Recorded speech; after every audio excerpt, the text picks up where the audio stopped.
કે એકનો એક રોડ 5 વર્ષમાં 4 વખત બને છે. ભૂગર્ભ ગટર થાય ત્યારે રોડ તોડવાનો, ભૂગર્ભ ગટર બને ત્યારે રોડ તોડવાનો, ફૂટપાથ બને ત્યારે રોડ તોડવાનો, નાળીઓ બને ત્યારે એકનો એક રોડ. સરકારના નિધિ ફંડને વારંવાર નુકસાન. શું આઈડેન્ટિટીનું છે આ નુકસાન? સ્પષ્ટ જ છે. તમે જે બોલો છો એમાં જે વાત આવી જાય છે કે શેના માટે થાય છે. મારી સોસાયટીમાં પહેલા રોડ બન્યો, રોડ બન્યા પછી લાઇટ વાળા આવ્યા કે અમારે અંડરલાઈન કરવાનું છે એટલે ફરી રોડને તોડ્યો, તોડીને પછી એને બનાવ્યું. પછી ગટર વાળા આવ્યા કે આ કામ બાકી છે એટલે બીજી વાર રોડ તોડ્યો, ફરી પાછું એમાં ગટર લાઈન બની. એટલે એનો મતલબ એવો છે કે તમે એક રોડ બનાવતી વખતે તમને ભાન નથી પડતું પહેલા બધું કરી દેવાનું છે પછી અમે રોડ બનાવીએ, પણ એ નથી કરવું. ગેસની લાઈન વાળા આવે ત્યારે ફરી તોડવાનું, ઇલેક્ટ્રિક વાળા આવે એટલે ફરી તોડવાનું, ગટર વાળા આવે એટલે ફરી તોડવાનું, પાઇપલાઈન વાળા આવે, પાણીની પાઇપ વાળા આવે એટલે ફરી તોડવાનું.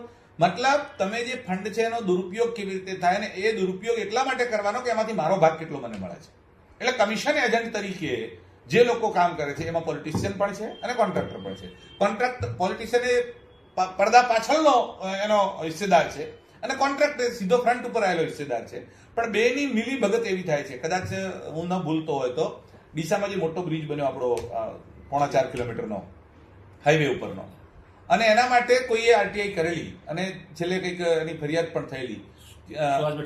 કોણે કરી તેવું તો યાદ નથી, પણ એ થયું હતું. અને એ માટી સુદ્ધા એની જે વેચાવાની ને એના પૈસાની પણ ભ્રષ્ટાચાર થયો અને આજ સુધી નીચેનો રોડ નથી બન્યો. એટલે તમે કલ્પના કરો કે શું સ્થિતિ. એ પૈસા ખવાઈ જાય છે અને બનતો નથી. મને યાદ છે અમારા ગામમાં અમે લોકો આજથી શંકરસિંહ વાઘેલાની સરકાર હતી 1997 ની વાત કરું છું.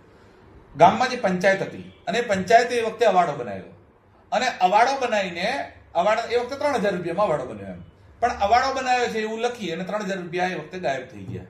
એટલે અમે લોકો કીધું ગામમાં એક અવાડો બનાવ્યો છે, એટલે ગ્રામ સભામાં અમે રજૂઆત કરી. એટલે પેલા કીધું તમારા ગામમાં અવાડો છે? અવાડો છે કઈ જગ્યાએ છે? ગામમાં અવાડો જ નહીં, અવાડો કાગળ ઉપર ઉધરી ગયેલો.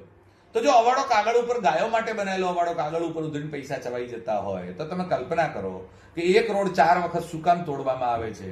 ડીસાનું ફુવારા સર્કલ કેટલી વાર તોડવામાં આવ્યું, શું કામ તોડવામાં આવે છે. બટાકા સર્કલ શું કામ તોડવામાં આવે છે. કોઈ પણ આજે નવો નેતા આવે, નવી નગરપાલિકા આવે, નવો પ્રમુખ આવે એટલે ફરી નવું બને. તો એ બનાવીને એની પાછળ રાજ એ જ છે કે આમાંથી કેટલા પૈસા ઘર ભેગા કરી શકાય, ચૂંટણીનો ખર્ચ કાઢી શકાય, કાં તો કાંક વધે તો બીજી ચોખ્ખી લડી શકાય. આ જ ધંધો ચાલી રહ્યો છે અને એનો પર્દાફાશ કોઈકે કરવો પડશે. સત્ય